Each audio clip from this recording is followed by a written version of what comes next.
Përshëndetje miq dhe mirë se erdhët në studion e emisionit Pa Gjurmë. Jemi live këtu në Report TV, ku ditën e sotme redaksia e emisionit Pa Gjurmë do të sjellë një rast urgjent të një vajze adoleshente e cila është larguar nga banesa e saj mëngjesin e 2 marsit dhe bëhet fjalë pikërisht për Vasiola Hoxhën, dashur miq, 15 vjeçaria nga fshati Bregas i Korçës, e cila është larguar në orët e para të mëngjesit të 2 marsit. Pra, për afro 10 ditë le të themi që kjo adoleshente është larguar dhe ka humbur çdo lloj kontakti me familjarët e saj. Por ditën e sotme redaksia e emisionit Pa Gjurmë do sjellë historinë e një vogëlushe, një 7 vjeçare nga qyteti i Vlorës me emrin Amelia, e cila fatkeqësisht ka probleme me dëgjimin e saj, dhe nëna e vogëlushes Alma Qari do të jetë pas pak me mua në studio për të rrëfyer gjithë peripecitë që po kalon me Amelien 7 vjeçare, por jo vetëm, edhe me të birin e saj 20 vjeçar, një nënë e cila po përballet me sëmundjet e 2 fëmijëve dhe ditën e sotme do kërkojë ndihmën e redaksisë së emisionit Pa Gjurmë. Por vetëm pas pak do të jemi me historinë e Amelies dhe dua dhe ta startoj ditën e sotme me humbjen e adoleshentes Vasiola Hoxha. Regjia dhe njerë të më nxjerri pasaportën e kësaj 15 vjeçare.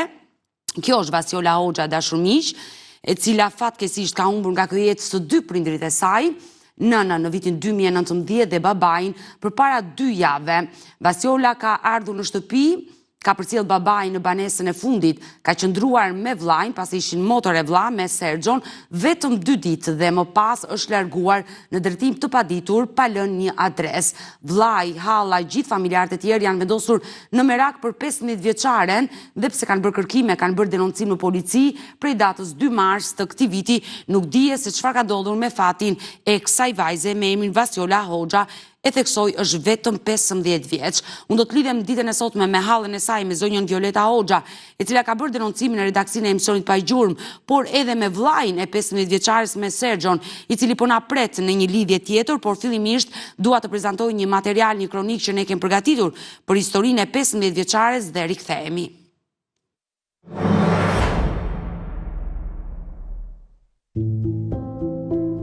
Prej afro 10 ditëve, një 15 vjeçare është larguar nga shtëpia pa lënë gjurmë. Denoncimin e bën vëllai i saj, i cili nuk ka asnjë kontakt me të motrën prej mëngjesit të datës 2 mars. Vasiola Hoxha nga fshati Bregas i Korçës, fatkeqësisht për herë të parë është larguar nga shtëpia në moshën 13 vjeçare, pasi kishte humbur edhe nënën nga kjo jetë. Vajza e mitur largohet me të dashurin e saj dhe jetojnë së bashku afro 2 vite. Kontaktet me familjen ishin të rralla. Para 3 javësh babai i saj Vladimiri, nga një infrakt në zemër, ndërroi jetë dhe adoleshentja u kthye në shtëpi. Pasi përcolli babai në banesën e fundit, ajo qëndroi disa ditë me të vllajin Sergjon dhe largohet pa i komunikuar asgjë. I vendosur në merak, 22 vjeçari kërkon ndihmë për gjetjen e të motrës dhe dyshon se është larguar me një tjetër person, duke u ndarë nga partneri i parë. Ishte duke u gdhir 2 marsi, kur Sergjo ngrihet nga gjumi dhe gjen shtëpinë bosh. Edhe pse kërkoi në fshat dhe ka bërë një denoncim në polici, ende nuk është gjetur asnjë vendodhje 15 vjeçares Vasiola Hoxha.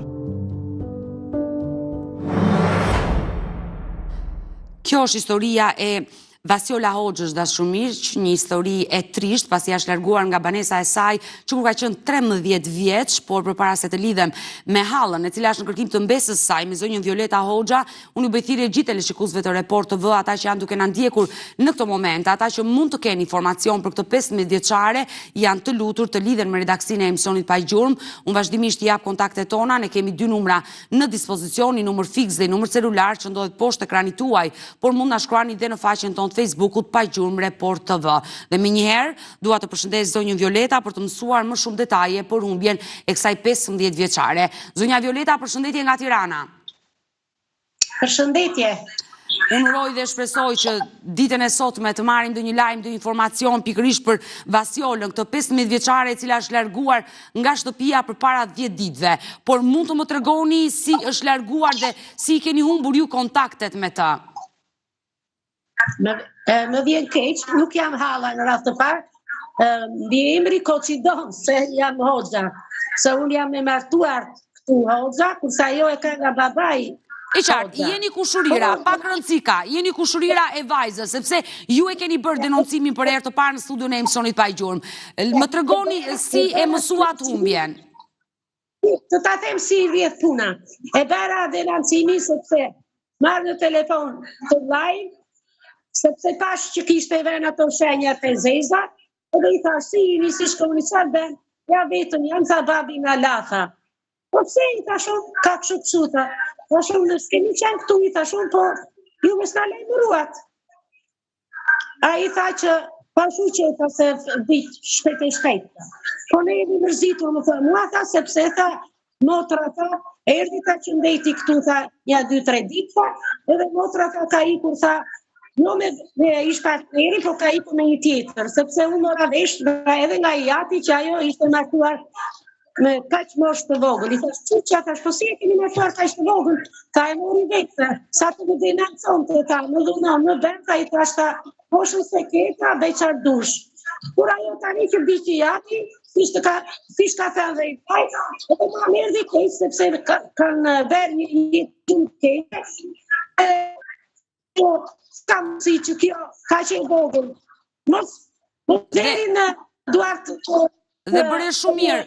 E dashur Violeta që na telefonove dhe e bëre këtë denoncim, pasi ditën e sotme ne po japim foton e kësaj 15 vjeçare, e cila fatkeqësisht ka humbur nga ky jetë nënën dhe babain e saj, dhe zonja Violeta po na tregon që në moshën 13 vjeçare ajo është martuar, është larguar nga shtëpia, por fatkeqësisht 2 vite martesë dhe me vdekjen e babait ka ardhur për ta përcjellë në banesën e fundit dhe është larguar në drejtim të paditur, duke u ndarë nga bashorti i saj. Do qëndrosh e dashur Violeta me mua në këtë lidhje, pasi juve jeni një kushurira e largët dhe nuk keni shumë detaje dhe informacione për historinë e 15 vjeçares. Regjia do bëhet gati të më lidhi me vllajin e Vasiola Hoxhës, me Sergjo Hoxhën, është personi i fundit i cili ka pasur kontaktin fizik me këtë 15 vjeçare dhe padyshim do na ndihmojë me më shumë detaje. Dhe e përshëndes me njerë Sergjon. Sergjo, përshëndetje nga Tirana.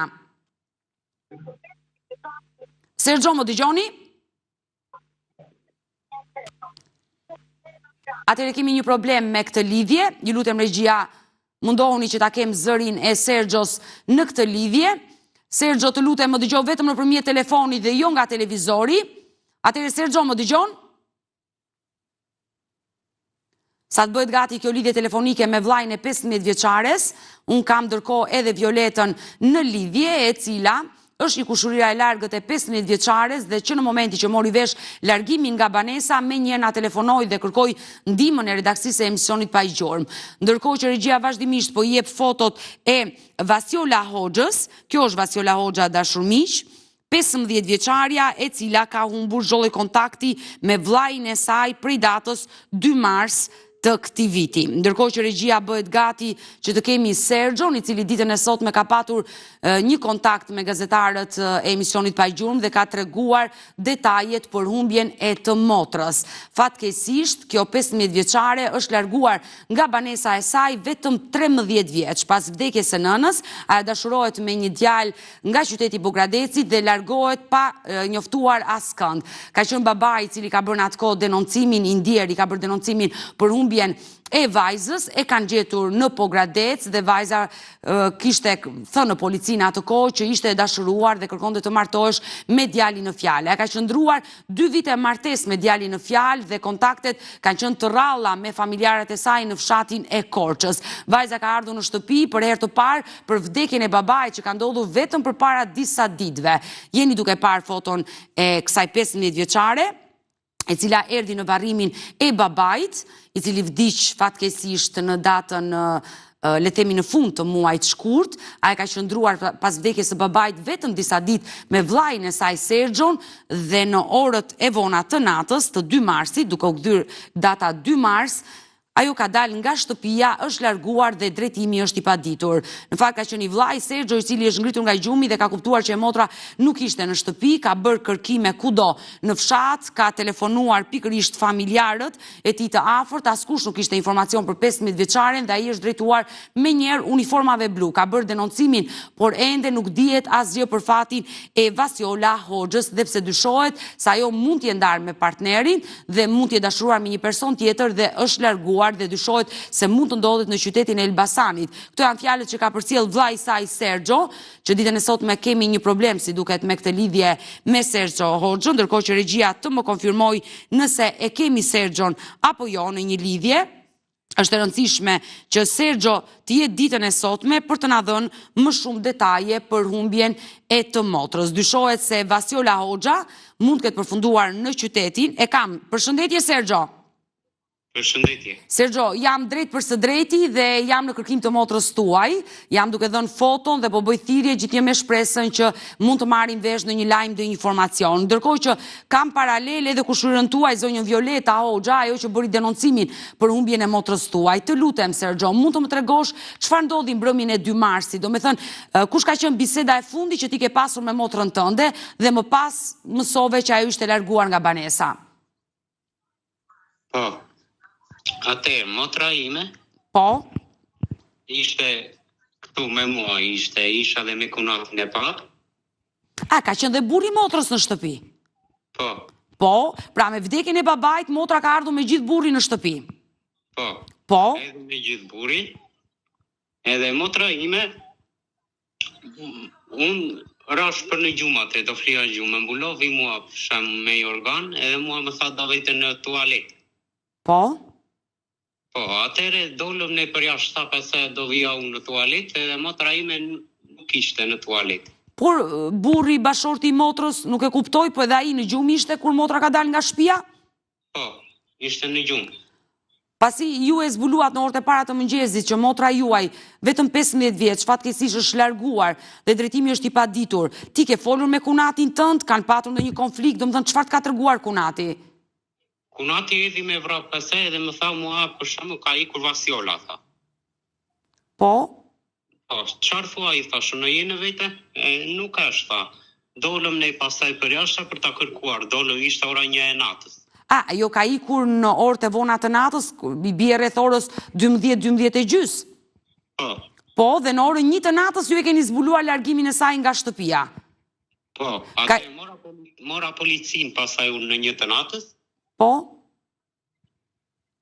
Edhe i thash policisë që kështu më ka humbur motra, më pyeti pastaj si quhet motra jote, më pyeti për emrin tim, me emrin e prindërve. po. Por, E pastaj i thash që kështu motra ime quhet Vasiola. e qartë, ti ke bërë denoncimin, e qartë, Sergjo. Ju keni bërë denoncimin në polici, por ende nuk keni marrë një përgjigje për humbjen e motrës tuaj. Ndërkohë, kunati qëndroi besoj dhe ai është në kërkim të gruas së tij. Po. Por ai çfarë ju ka treguar? Besoj ke folur me kunatin. Ai çfarë dyshon se ky largim në orën 12:30 të natës nga shtëpia ti e përshtypjen që ajo është larguar në mënyrë të vullnetshme, dikush e ka pritur që është larguar nga fshati. Po, dikush e ka pritur. Pra, kunati çfarë ju ka thënë? Ai vetë çfarë dyshon?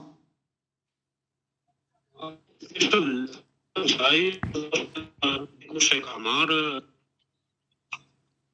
Ndërkohë, motra juaj ka pasur telefon, besoj.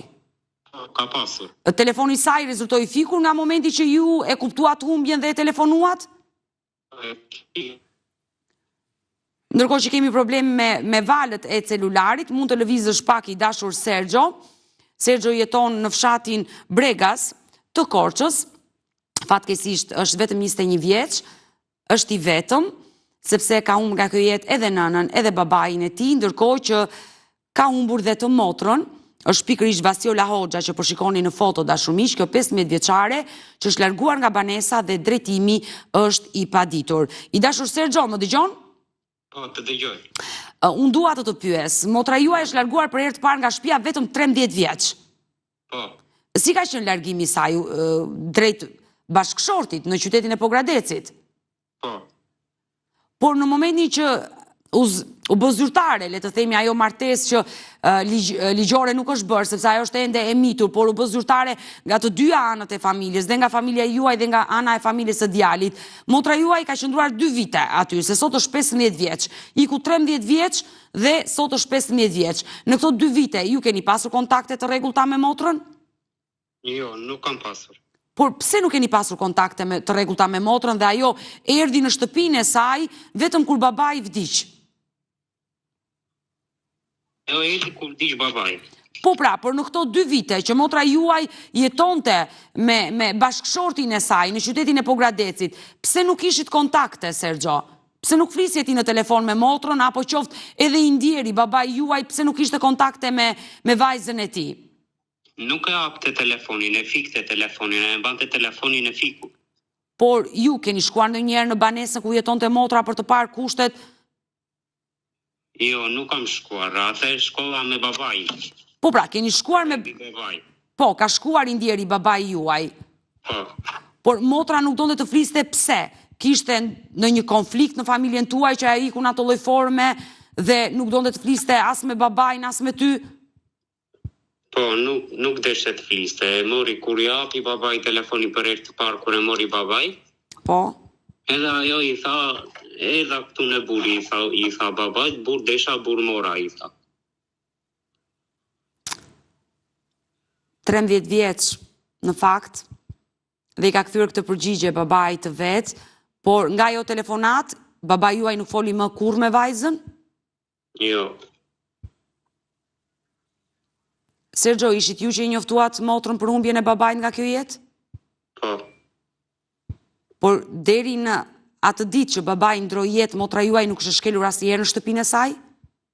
Jo, vinte edhe ndonjëherë këtu, po atë ditë kur vdiq babai, e mora motrën në telefon, edhe i thash që babai na la. Dhe ajo erdhi së bashku me bashkëshortin, Po. ndërkohë qëndroi disa ditë pas vdekjes së babait dhe u largua në drejtim të paditur. I dashur Sergjo, ju jeni shprehur se motra mund të jetë larguar me një tjetër person dhe ndoshta mund të ndodhet në qytetin e Elbasanit. Pse dyshoni këtë gjë? Po, sepse kështu më tha një kushurira ime. Mund të ma tregoni këtë informacion se është i rëndësishëm, nëse kushurira juaj e ka parë në qytetin e Elbasanit. Po ajo nuk ka folur, se kam pyetur e ku kam folur me ata, nuk kam folur në telefon, tha, po atje është, tha, o në Elbasan, o në Tiranë, një nga këtë të dyja më tha mo. Por këto janë thjesht dyshime, jo se ajo e ka parë. Po. Ndërkohë ju e keni provuar numrin e telefonit të motrës, vazhdon të jetë ende i fikur apo ju ka bllokuar juve? Po jo, e provoj në Facebook, kur në Facebook, shoja e provoj, i vinte zilja, po nuk më hapte telefonin, më mbykte mua. E qartë, ju jeni munduar nëpërmjet Messengerit të keni kontakte me motrën tuaj, por numër telefonit të thjesht, i bie telefonit, e ka të hapur? Po s'ka numër, motra. Si, nuk ka telefon motra? Nuk ka numër. Nuk ka numër, ka vetëm një aparat celulari ku përdor vetëm rrjetet sociale. Po. Por nuk ka numër. Por partneri vet i ka shkruar, ndoshta ka marrë ai ndonjë përgjigje nga ishnusja, nga motra juaj, ndoshta ajo mund t'i ketë treguar të vërtetën atit. Po. Je lidhur me kunatin tënd? Ke folur? Me të dytin jo, nuk kam folur. Si me të dytin? Me këtë që mori tashti. Pse ju e njihni personin e dytë që motra juaj është larguar? Po as nuk e kam parë. Ju thjesht dyshoni se ai mund të të larguar me një person, por e vërteta nuk dihet.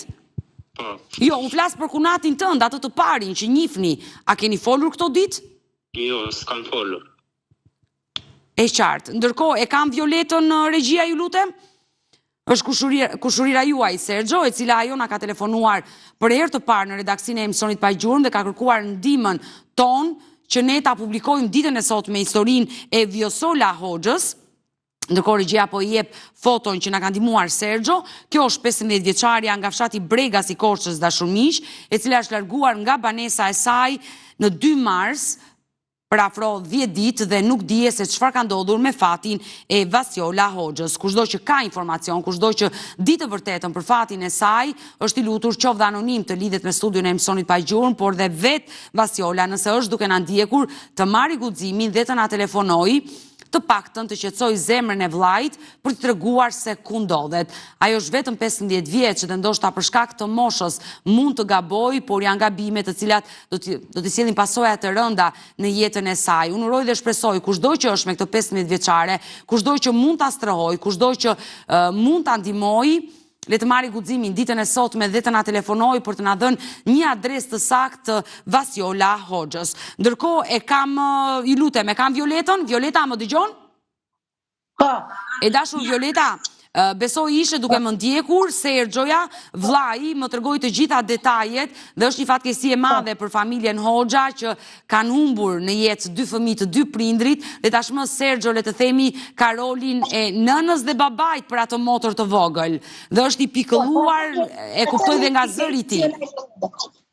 Pra ta më erdhi keq që lajmërova, edhe sa është 21 vjeç, prap quhet adoleshent, për jetën që ka bërë, kanë qenë shumë me kuptimin e fjalës të varfër, me zi i riti nëna dhe babai, edhe janë me shkollën e ulët, do me thënë në klasë. I thashun, vazhdo shkollën, thash, se çdo gjë do eci përpara. I thash, nëse ti vazhdo shkollën, do gjesh punë. E në fakt këta 2 të rinj pa prindër, padyshim që ka nevojë për ju. Do me thënë, ju mora juve me vrap, se nga që nuk ka që datën 2.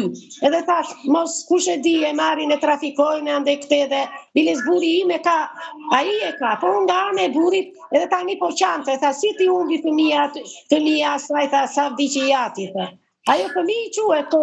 Gjithsesi, e dashur Violeta, ne do mbetemi bashk në kontakt dhe unë të falenderoj që more guximin dhe bëre këtë denoncim, kërkove ndihmë për këtë 15 vjeçare të përqafoj dhe të përshëndes nga Tirana. I dashur Sergjo, ti ke humbur nga kjo jetë edhe nëna dhe babain, besoj ka qenë të rinë në moshë të 2. Po. Babai sa vjeç ka qenë? 56 vdiq babai. Ndërsa nëna? 27. Dhe unë t'jap ngushëllimet e mia dhe më vjen keq për këto 2 humbje të mëdha që ke përjetuar në jetë, i dashur Sergjo, por dua një mesazh drejtuar motrës tënde. Mendoj një moment që Vasiola ndodhet diku dhe është duke të dëgjuar. Çfarë do i thoshe sot nga studio e emisionit Pa Gjurmë motrës tënde? Do t'i thosha pse s'ma ke hapur telefonin kur ti kam rënë. Të kam marrë 100 herë në telefon e ti s'ma ke hapur, do t'i thosha.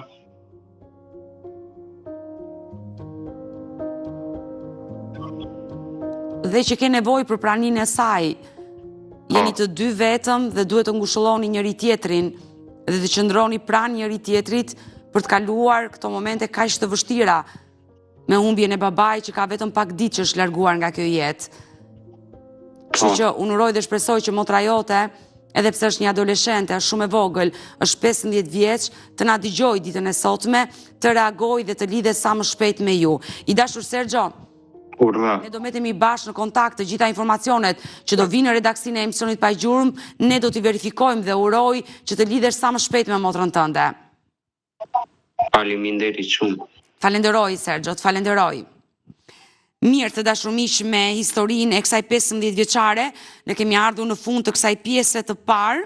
Do të kalojmë në reklama dhe do rikthehemi bashkë në pjesën e dytë për të vazhduar me një tjetër histori. Do të flasim për historinë e një vogëlushe, ajo është 7 vjeç, quhet Amelia, nga qyteti Vlorës, por ajo nuk do të jetë prezent në studion e emisionit Pa Gjurmë, do të jetë nëna e saj, e cila do rrëfej jetën e të bijës dhe padyshim që ajo ka nevojë për ndihmë ditën e sotme. Kalojmë në reklama dhe rikthehemi bashkë. Mirë, jemi rikthyer në pjesën e dytë të dashur miq, siç e prezantova edhe në pjesën e parë, sot do të flasim dhe për historinë e një vogëlushe, një 7 vjeçare me emrin Amelia, nga qyteti i Vlorës, e cila fatkeqësisht që kur ishte foshnjë humbi dëgjimin e saj dhe muajt, vitet po kalojnë dhe kjo vajzë ka probleme me dëgjimin. Ndërkohë që nëna e saj ka bërë një denoncim në studion e emisionit Pa Gjurmë, kërkon të jetë sot këtu në Report TV për treguar historinë e të bijës, sakrificat që po bën dhe padyshim që kërkon për Amelien e saj. Me mua në studio është Alma Qari, nëna e vogëlushes. Përshëndetje dhe mirë se erdhe. Përshëndetje. Më vjen shumë keq për atë histori që ke denoncuar në Report TV për vajzën tënde Amelia, e cila sot, le të themi, dëgjon shumë pak, le të themi sa përqind. Amelia, me një fjalë unë kam kapur me 70%. Me një fjalë nga 70% ka vajtur 64, nga 64 ka vajtur 54. Dëgjimi... Pra le të themi gjysma e... Po, gjysma të themi. Dhe ndërkohë mjekët i kanë dhënë shpresë, çfarë kanë thënë për vogëlushen? Me një fjalë shpresë më kanë dhënë, po duan... Kanë vajtur, kush e di sa herë në Vlorë, herë në Tiranë këtu, me një fjalë të juve, në Tiranë këtu, Edhe kam kërkuar që o t'i bëjnë operacion ose t'i vë kufje, po doktoresha më ka thënë që duhet të mbaj kufje për momentalisht, se shë vogël. Është e vogël, ndërkohë Amelia shkon në shkollë? Shkon. Dhe problemet janë të mëdha tek vajza. Po, janë shumë të mëdha, shumë të mëdha. Unë nga ekonomia financiare nuk kam që t'ja blej. Edhe prandaj kërkova një ndihmë te juve. Ne dojmë të dyja së bashku, e dashur Alma, dhe do të pyes sot për historinë e Amelies, ajo ndodhet në ambientet e Report TV. Janë gazetarët që po kujdesen për vogëlushen, por fillimisht dua të prezantoj një material, një kronik që ne kemi përgatitur për historinë e 7 vjeçares dhe rikthehemi në studio.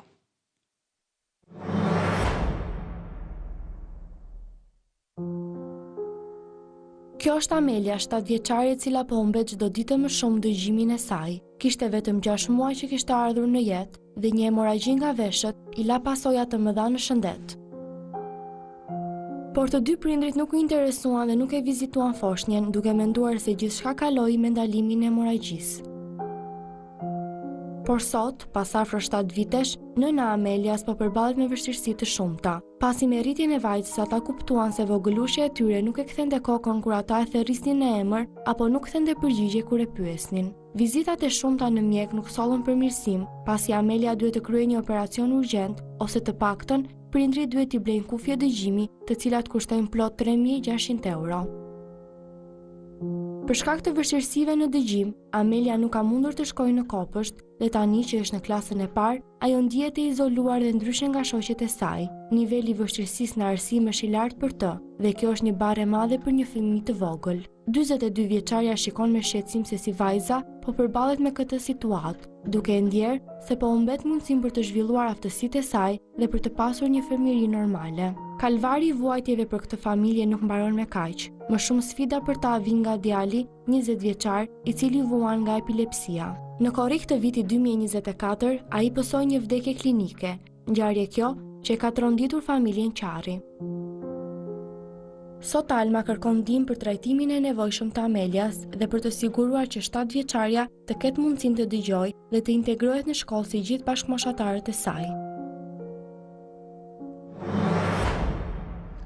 Kjo është historia e Amelies së vogël nga qyteti i Vlorës, ku nëna e saj ndodhet me mua në studio për të kërkuar ndihmë. E dashur Alma, unë dua që të bësh pak e fortë sot.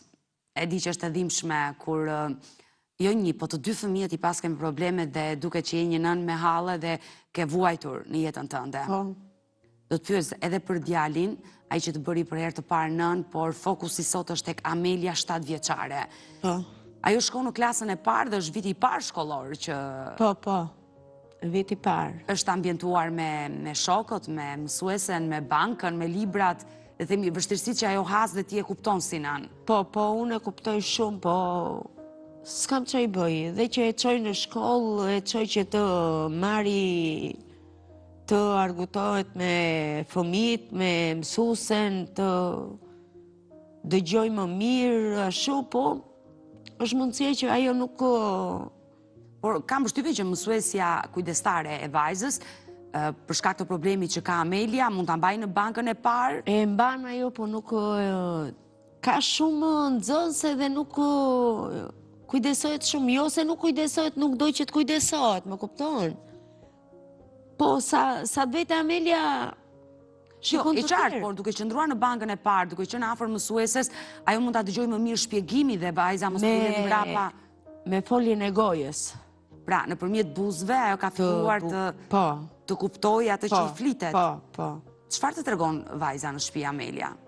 Po tregon detyrat, me një fjalë që mësova me mësuesen, ashtu, po që do që t'ja kthesh 100 herë se nuk ashtu.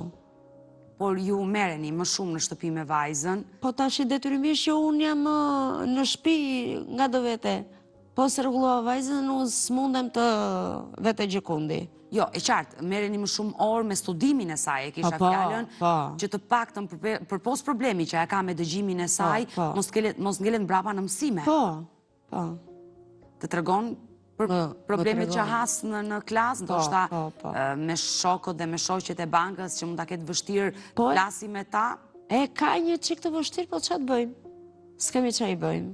E kanë mbështetur shokët dhe Po, shoqet? e mbështesin. Kush është vështirësia më e madhe që vajza ka hasur në shkollë, le të themi, dhe ta ka thënë si shqetësim ty si nën? Me i fjallë të dëgjimi nuk doj që të flasi më shumë, po unë s'kam nga e që s'kam durim që të ashtu t'i vetëm basë në shkollë. Me i fjallë, marë mësusen, i them mësuses, edhe e ndimon ajo. Se vajza nuk arrin dot që ti kuptoj të gjitha mësimet. Ti dëgjoj të gjitha mësimet në orën ku zhvillohet lënda dhe ti je detyruar që të marrësh mësuesen për ta pyetur dhe ajo besoj është tek shkronjat akoma. I ka mbaruar shkronjat, është në klasën e parë. Po. Lexon vajza? Lexon po me vështërsi. Me vështërsi shumë të madhe. Çfarë ju ka thënë mësuesja për vajzën? Do t'i biesh pas, s'duhet ta lësh. Jo, flas për aktivizimin e saj në orën e mësimit, jo për shëndetin, se për shëndetin padyshim që ti do të bësh maksimum. Duhet vëri kufje patjetër, që të harroj mësimet, se si harri. Që të dëgjoj mësimet. Nëse ajo nuk dëgjon mirë, do thotë që ka mangësira, padyshim. Ka shumë, jo një çik, po shumë. Dhe kjo gjë do ndikojë edhe në psikologjinë e vajzës, e cila nuk do mundet të ketë një shoqe, një shok të flasi, të luajë, të diskutojë dhe do ndikoj shumë kjo në psikologjinë. Ka filluar te Amelia, e ke kuptuar? Shumë. Prandaj të pyeta, kush është shqetësimi më i madh i vajzës, mendoja që këtë gjë do më nxirje në pa. Ti si nën çfarë ke arritur të kuptosh? Unë kam arritur që ajo ka filluar të lexoj, të ashtu argëtohet. Ndonjëherë bëhet nevrike, me një fjalë nuk i do as mua as fëmijët. Bëhet nevrike edhe në shkollë. Bëhet dhe një qik në shkolla agresive. Agresive? Po. Kjo vjen për shkak se ajo nuk arrin dot të përthithi mirë gjëra? Po, nga dhe shpreh pikërisht. Po. E dashur, Alma, mund të më dërgosh historinë e Amelias, do të thënë çfarë ndodhi me Amelien? Ju e sollët në jetë në 12 tetor të vitit 2017, që këtë vit ajo mbush 8 vjeç, vajza juaj. Çfarë ndodhi? Si e kuptuat ju problemin me Amelien? Kështu rrinte mirë me një fjalë, rrinte urtë si fëmijë.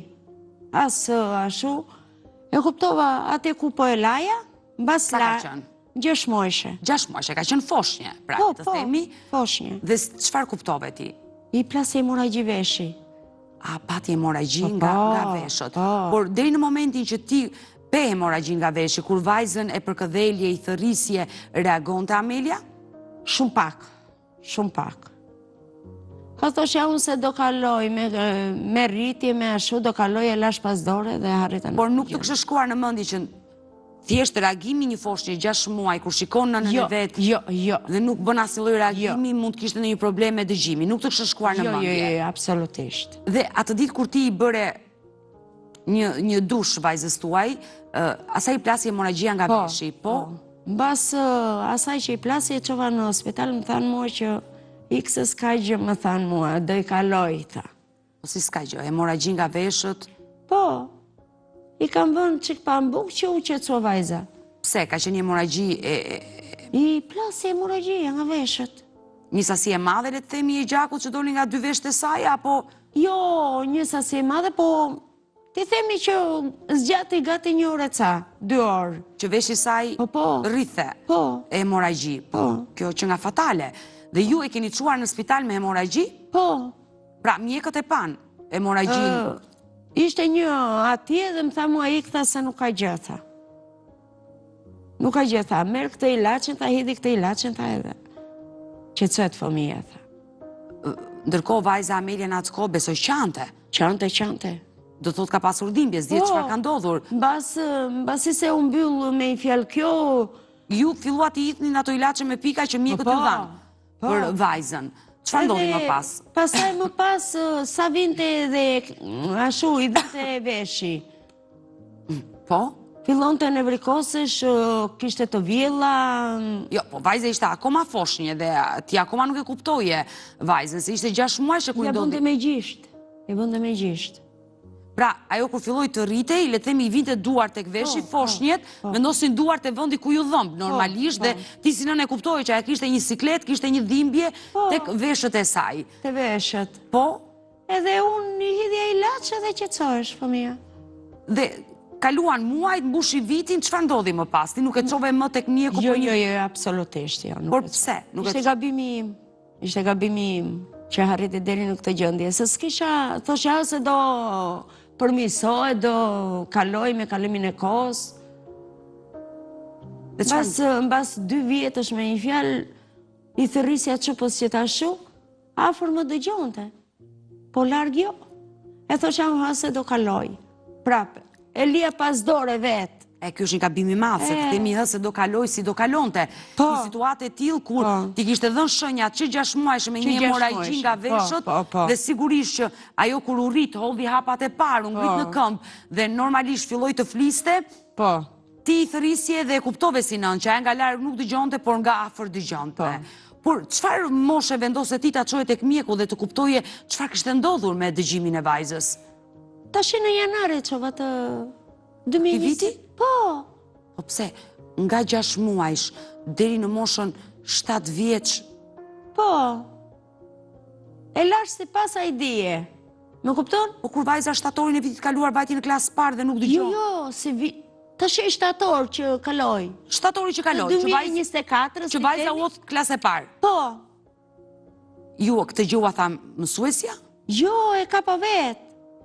Ju e kishit kapur, por nuk e besonit. E kisha kapur unë, por nuk besoja. Kur fillove të besoje, Alma, që vajza kishte një problem? Besova atje ku i bëra atë grafin e veshve. Jo, kur besove që ta çoje vajzën të doktorit, çfarë ndodhi në shtatorin e vitit kaluar që ti e besove që vajza ka problem? Mezi fliste me një fjalë dhe i dhëm një veshët. I filluan dhimbjet. Sepse pjesa e të folurës, ka qenë problem, besoj që kur ajo ka qenë 2 vjeç, që nuk ka filluar të flasi. Pra vajza e ka pasur këtë problem. E ka patur. Por mirë, bashkëshorti, njerëz të tjerë të familjes, askush nuk i ra në sy që ky fëmijë diçka ka. Më thoshin më thoshin me një fjalë Almës, po thosha unë se s'ka gjë. Nuk i rash mbas asaj, më kupton? Nuk i rash mbas doktorit, që ti bie që të thoshe që ta kap që 2 vjeç apo ta kap tash më vonë. Edhe e lashun. Ase do i kaloj, thosha unë. Ase do i kaloj. Dhe shtatorin e vitit kaluar ti vendose ta... Thash do e çoj për të vizituar. Dhe e çuat në Vlorë? Po. Çfarë ju thanë mjekët? Mjekët thanë që nga vash në vash do iki dëgjimi, po si vure. Po çfarë kishte ndodhur? Atë shpjeguan çfarë kishte ndodhur? Jo, nuk më shpjeguan. Jo, besoj të kanë shpjeguar, po ndoshta ti nuk e qenë e vëmendshme për ta kuptuar, sepse mjeku t'i jep dhe diagnozën. Jo.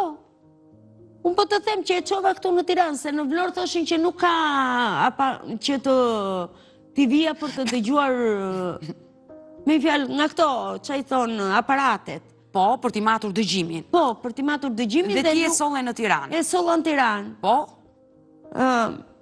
Doktoreshe Edlira. Po? I bëra vizite Edlira Beqiri, më duket. Po pak rëndësi ka emri i mjekes, po? E qova ati dhe më tha mua që pse tha nuk ka Vlora, tha ashtu tha aparat dëgjimi, tha që ti bëhet vajzës, tha, që e bje këtu ti, tha. I thashëm, po nuk ka, i thashëm. Po s'do mere me këto detaje për të kuptuar çfarë ndodh në spitalet e Vlorës, apo në spitalet e Tiranës, apo në spitalet e Beratit që janë fatale. Le ta them këtë me gojën plot, janë fatale të gjitha spitalet në përrethe. Kam patur përpara disa kohësh një fatkeqësi, jam përballur me babain tim dhe spitalet në qytetin e Beratit dhe urgjenca, në dha rasti që ti mi përmende, është një skandal i vërtet dhe mirë ata qytetarë që jetojnë në këto rrethe dhe kanë probleme me shëndetin e tyre dhe nuk din ku të përplasen. Dhe unë të besoj në këtë pjesë, që ti nuk e ditur se ku të përplasesh dhe ku të shkosh për të marrë një përgjigje. Por ke ardhur në kryeqytet dhe le të themi që Tirana ka spitalet më të mira dhe mjekët më të mirë në të gjithë Shqipërinë dhe le të ndihemi krenar për mjekët tanë. Këtu në Tiranë flas, sepse rrethet fatkeqësisht por boshatisen dhe kjo sjell që edhe spitalet kanë mungesë të bluzave të bardha. Por ti erdhe në Tiranë dhe mjekja besoj të ka shpjeguar ajo hemoragji që ti ja ke thënë, vajza ka pasur kur ka qenë 6 muajshe, dhimbjet, problemet, kanë qarë daullen, çfarë dëmi kanë bërë që dëgjimi vajzës sa po vjen dhe po ulet? Nuk më tha për qarën e daullës, ja ka si vetëm hemorragjia, temperatura e lartë, këtë dëgjimin. Pra vajza ka pasur një temperaturë të lartë? Po. në atë ditë që ka patur hemorragji, ka pasur një temperaturë të lartë dhe kjo temperaturë ka shkaktuar këtë lloj problemi dhe gjithë dëmi ka ndodhur te dëgjimi i saj. Ndërkohë mjekja këtu në Tiranë çfarë të tha? Besoj të dha një mjekim, të shpjegoj se si do ecësh me vajzën. Çfarë hapash do ndjekësh? I bëra këtë të dëgjimit dhe më tha mua që duhet ti marrësh aparat vajzës, se do t'i iki dëgjimi dhe goja. Por për operacion, çfarë ju thanë? Është e vogël akoma. Është e vogël për të bërë një operacion, pra duhet kaloj 18 vjeç që të kryej një operacion. Por këtë aparat dëgjimi që do e ndihmoj Amelien e vogël, pse nuk e mundur do ta blesh? Nuk kam ekonomi financiare. Nuk kam. Se një rrogë mua nuk më del. Kam 4 fëmijë, nuk më del. Nuk punoj, ku t'i gjej të ardhurat? Edhe burri që punon me copa punon, ku t'i gjej? Ku t'i gjej jam? Bëhet fjalë, të kërkoj ndjes. Për kollën, jemi në këtë transmetim live, por njëri jam dhe unë dhe kam kaluar dhe po kaloj disa viroza. Alma, bëhet fjalë për çfarë shumë? 2400 euro, me një fjalë në fillim, po, që fola me një doktor, pasaj vajta te një doktor tjetër, më tha mua, ka dhe 1800 euro, më tha mua, ka dhe 1300, më tha mua. Një kufje. Më kupton? po. Edhe unë nuk munda t'i merja. Alma, nuk dua fare të paragjykoj dhe mos të mërzitesh nga gjitha fjalët që unë them, duke menduar që edhe unë jam një nën, edhe unë kam një vajzë që quhet Amelia, por ai gëzon shëndet të mirë dhe fal Zotit dhe ndihem keq kur të kam ty përballë që edhe vajza jote Amelia ka probleme me shëndetin e saj, bëhet fjalë për një shumë 1800 euro. Po. Është një shumë që njeriu është e madhe për ty, por nuk është dhe një shumë që njeriu nuk e siguron dot, qoftë me një kredi. Vajzën nuk du t'a lije kështu. Ja e mora kredin, me qa do t'a shlyej? Më kupton, Almën? Me qa do? Po nuk t'i jep njeri, pa mire keti. Me punë, nëse ti punon, unë s'punoj e shkreta unë. Vetëm burri. Po duhet të punoni, sepse shumë gra që më vinë këtu në studio, të gjitha më thonë, unë nuk punoj, çfarë duhet të bëj unë?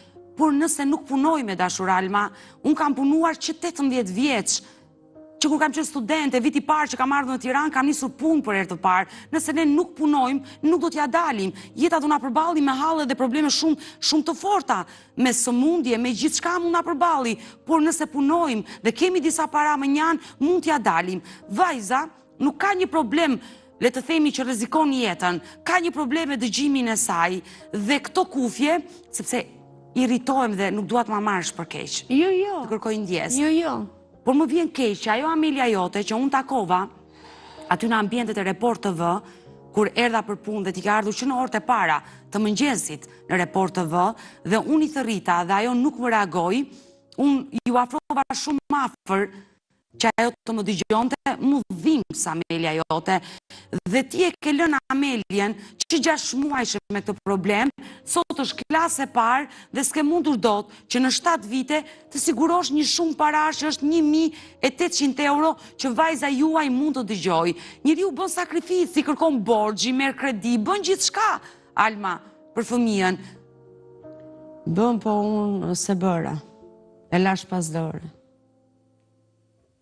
Edhe harreta deri në këtë gjendje që po kërkoj ndihmë.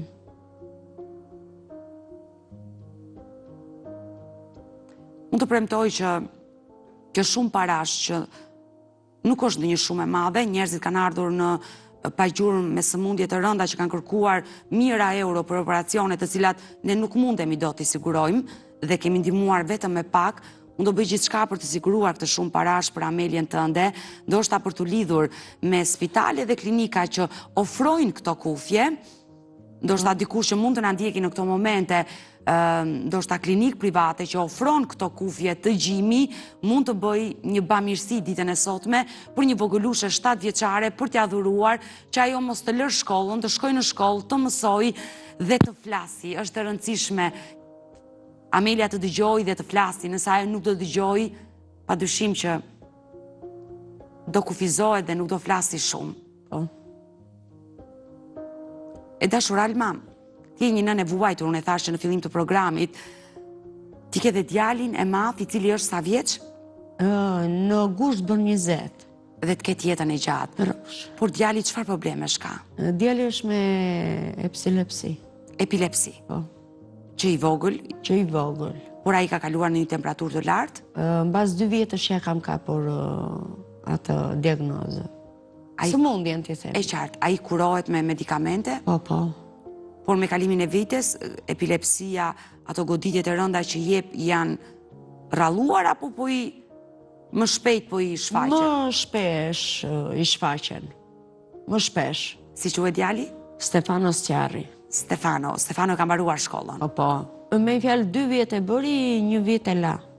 Nuk donte të vente. Gjimnazin e ke fjalën? Gjimnazin. Pra ka bërë 2 vitet e gjimnazit dhe nuk e ka mbaruar gjimnazin. Jo. Ndërkohë, ti ke kaluar një episod shumë të vështirë me djalin tënd. Po. Çfarë ndodhi? Me fjalë ndodhi që binte i vdekur, ti themi. 15 ditë në spital e 15 ditë në shtëpi. Para disa muajve ai kaloi në një vdekje klinike. Po, në korrik. Korrikun e Në vitit kaluar. Dhe Po. çfarë ndodhi korrikun e vitit kaluar? I ra si griba atia. Jam i këputur, vajta që ti bëja analizën e anemis. Me fjalë... Po, se mos kishte probleme me... Ku shikoj unë i vajti 3 hemoglobina. 3? 3 hemoglobina, direkte në... Me fjalë, sa rritëm do të që t'ja merim gjakun, me zja kemi marrë gjakun. Djalit. Por çfarë thanë mjekët? Pse kishte rënë kaq shumë hemoglobina? Nga pangrunja se nuk hante ai. Nuk ha ai dhe sot që unë i rri qysh i rri, edhe nuk e ha ushqimin e dorë. Por sot është mirë të paktën është përmirësuar? Ja me ilaçe, ashtu. Foli sa të duash, merre sa të duash me të mira, nuk më dëgjon. Nuk më dëgjon, Odeta. Nuk më dëgjon. Pra, kjo është arsyeja që ti nuk shkon në punë, se ke 2 fëmijë të Po, nuk shkoj. S'kam ku vete.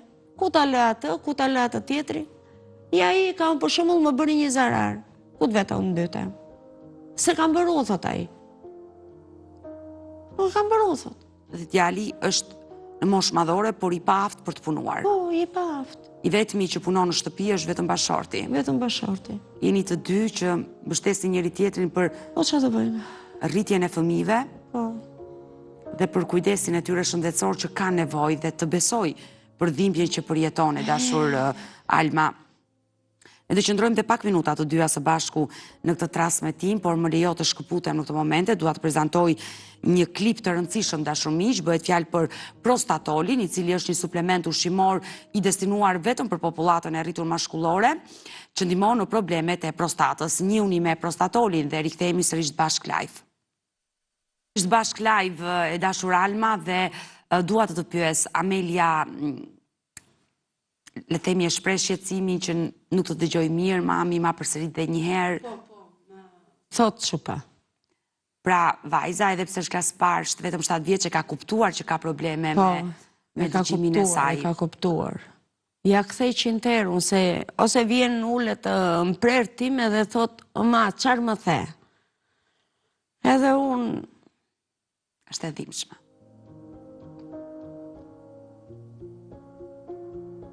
Askush nga familjarët nuk të kanë ndihmuar për vajzën? Jo, asnjë.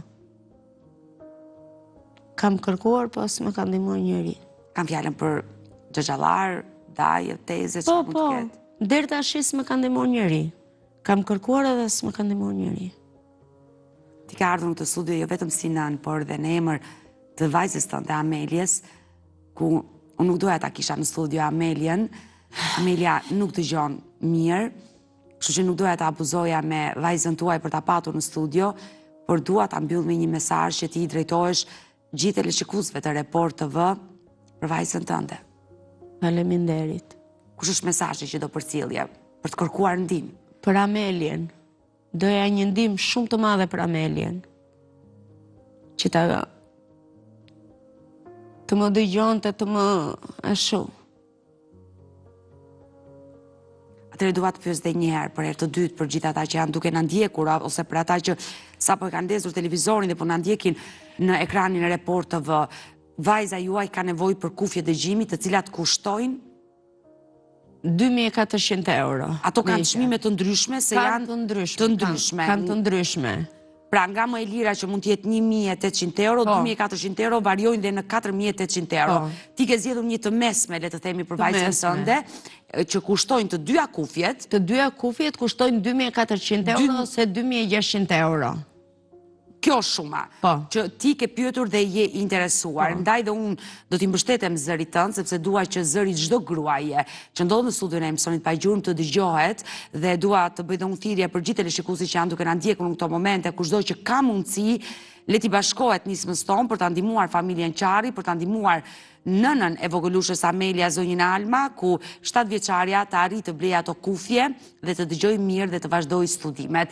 Unë të premtova që do bëj gjithçka për të ndihmuar vogëlushën tënde dhe do mbetemi bashkë në kontakt. Rrofsh, faleminderit. Falenderoj e dashur Alma. Mirë të dashur miq, me historinë e Alma Qarit, ne kemi ardhur në fund edhe për mesditën e sotme. Unë ju falenderoj që ndruat me mua deri në fund të programit. Ne bashkë do ritakohemi sërish nesër live ora 16 këtu në ekranin e Report TV. Bashkë mirupafshim.